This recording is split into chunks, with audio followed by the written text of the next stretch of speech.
तो हमने last video में कॉम्बिनेशन ऑफ रेजिस्टेंस के बारे में स्टडी किया था। इस वीडियो में हम लोग कुछ प्रॉब्लम सॉल्व करेंगे और आर इक्विवेलेंट निकालना देखेंगे सीरीज और पैरेलल कॉम्बिनेशन में। तो सबसे पहले हम लोग एक क्वेश्चन लेते हैं सीरीज कॉम्बिनेशन का।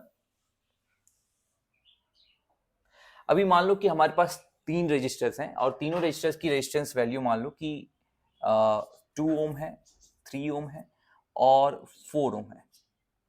अब ये तीनों रेजिस्टर सीरीज में कनेक्टेड है, एक के बाद एक कनेक्टेड है। जैसे मैंने बताया था कि जो करंट होगी जो R1 से निकलेगी वो R2 में जाएगी और जो R2 से निकलेगी वो R3 में जाएगी। और जो ये R इक्विवेलेंट होगा इसका वो क्या होगा, जैसे मैंने लास्ट क्लास में डिस्कस किया था, जो R इक्विवेलेंट होगा वो sum of the all the resistance होगा। That means R1 plus R2 plus R3 होगा। अब यहाँ पे R1 की वैल्यू मैंने 2 ओम ली है, तो R1 जो हो गया वो 2 ओम हो गया, R2 जो हो गया वो 3 ओम हो गया और R3 क्या हो गया वो 4 ओम हो गया। तो R इक्विवेलेंट की वैल्यू कितनी होगी, वो सम हो जाएगा। वो कितना है, 4 3 7 एंड 7 2 9 ओम हो गया। तो यहाँ पे जो R इक्विवेलेंट होगा वो 9 ओम होगा। इसका मतलब क्या हुआ कि इन तीनों रेजिस्टर्स को अगर हटा के आप एक रेजिस्टर लगाना चाह रहे हो तो उसकी जो वैल्यू होगी वो 9 ओम के बराबर होगी, 9 ओम के बराबर होगी। इसमें एक बात आप नोट कर सकते हो कि कभी भी सीरीज कॉम्बिनेशन में जो आर इक्विवेलेंट आती है वो तीनों इंडिविजुअल रेजिस्टर के रेजिस्टेंस से बड़ी होती है। अब देखो यहाँ 9 ओम आई, ये 2 ओम 3 ओम या 4 ओम के इंडिविजुअल रेजिस्टेंस से बड़ी है। अब हम लोग देखते हैं पैरेलल कॉम्बिनेशन में क्या होता है।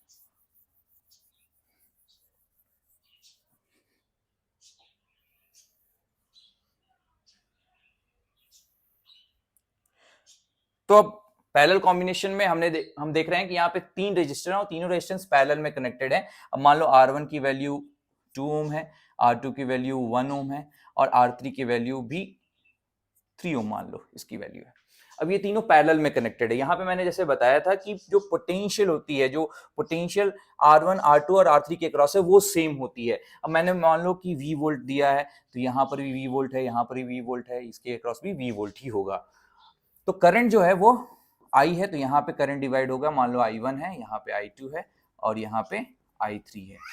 तो यहाँ पे R इक्विवेलेंट हम लोग कैसे निकालेंगे, यहाँ पे जो R इक्विवेलेंट का जो हमने कंडीशन देखा था 1 by R equivalent is equals to 1 by R1 plus 1 by R2 plus 1 by R3। अब यहाँ पे R1 क्या है, 1 by 2 plus 1 by 1 plus 1 by 3। अब इसका एलसीएम हम लोग लेंगे, इसका एलसीएम हो गया 6 और फिर हम लोग इसे सॉल्व करेंगे।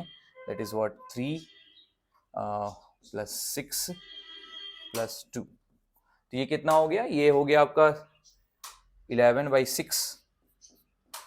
अब क्योंकि आर इक्विवेलेंट हमें निकालना है तो आर इक्विवेलेंट क्या हो जाएगा, यहाँ आर इक्विवेलेंट हो गया 6 बाई 11 ओम।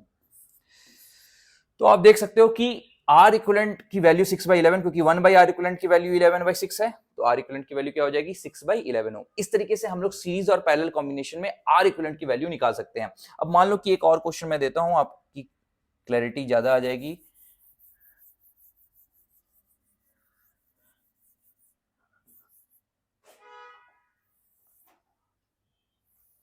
अब यहां पे मैंने जो क्वेश्चन दिया है इसमें क्या है कि R1 R2 है, फिर R3 R4 है। अब यहाँ पे R1 की जो वैल्यू है वो मान लो कि 1 ओम है, R2 की वैल्यू 2 ओम है, R3 की वैल्यू 3 ओम है और R4 की वैल्यू 4 ओम है। अब यहाँ पे आप देख सकते हो R1 के बाद R2 कनेक्टेड है, तो इसका मतलब R1 R2 जो हो गया वो आपका सीरीज में है, क्योंकि इनके पाथ कॉमन है। यहां से जो करंट आई जाएगी वो सेम करंट R2 में जा रही है, बट यहाँ पे पार्ट डिवाइड हो जा रही है। यहाँ पे R3 और R4 पैरेलल में कनेक्टेड है। अब इस पूरे सर्किट का हमें R इक्विवेलेंट निकालना है, तो सबसे पहले हम लोग इंडिविजुअली निकालेंगे। सीरीज वाले उनको एक साथ निकाल लेंगे, पैरेलल वाले उनको एक साथ निकाल लेंगे। तो R1 R2 क्योंकि सीरीज में है तो इनका जो R इक्विवेलेंट क्या हो जाएगा, लेट R इक्विवेलेंट डैश बोल दिया ऐसे में, R1 प्लस R2। अब R1 की वैल्यू कितनी है 1 प्लस 2, दैट इज व्हाट 3 ओम। अब पैरेलल वाले ये दोनों है, अब इनकी अलग निकाल दो। So 1 by R equivalent, 1 by R equivalent 1 by 3 plus 1 by 4 है। अब इसका जो एलसीएम हमने निकाला ये 12 है, तो ये क्या हो गया 4 plus 3 that is what 8/12। Now R equivalent क्या हो गया, इसका आर इक्विवेलेंट हो गया 3/2 ओम। तो आर इक्विवेलेंट इसकी 3/2 ओम है। तो अब आप देख सकते हो कि आर इक्विवेलेंट यहाँ पे 3/2 ओम आ रही है, वो आर इक्विवेलेंट डबल डैश इसका नाम दे दो यहाँ पे। ये पैरेलल के लिए है और सीरीज के लिए कितनी आ रही है, ये आ गई 3 ओम। तो अब फाइनल आर इक्विवेलेंट मान लो निकालना है, तो अब इस तरीके से आप सर्किट को रीड्रॉ कर सकते हो। यहां पे ये जो है आर इक्विवेलेंट डैश, इसको लिख दो। अब इन दोनों के बदले में आप एक रजिस्टर लगा रहे हो, तो उसको आर इक्विवेलेंट डैश आपने नाम दिया है, डबल डैश। अब आप देख रहे हो कि इन दोनों का पाथ कॉमन हो गया है, तो इसका मतलब आर इक्विवेलेंट डैश और आर इक्विवेलेंट डबल डैश ये क्या हो गए, दोनों सीरीज में। आप यहाँ पे आर इक्विवेलेंट डैश हमने क्या निकाला, ये 3 ओम निकाला था, और ये कितना निकाला था, ये हमने 3/2 ओम निकाला था। अब क्योंकि पाथ यहाँ पे सेम हो गया, तो फाइनल जो आर इक्विवेलेंट होगा वो कितना होगा, वो क्योंकि सीरीज कॉम्बिनेशन होगा 3 + 3/2 that is what 9/2 ohm, that is 4.5 ohm. तो इस तरीके से आप लोग आर इक्विवेलेंट निकाल सकते हो, चाहे वो सीरीज कॉम्बिनेशन हो या पैरेलल कॉम्बिनेशन हो।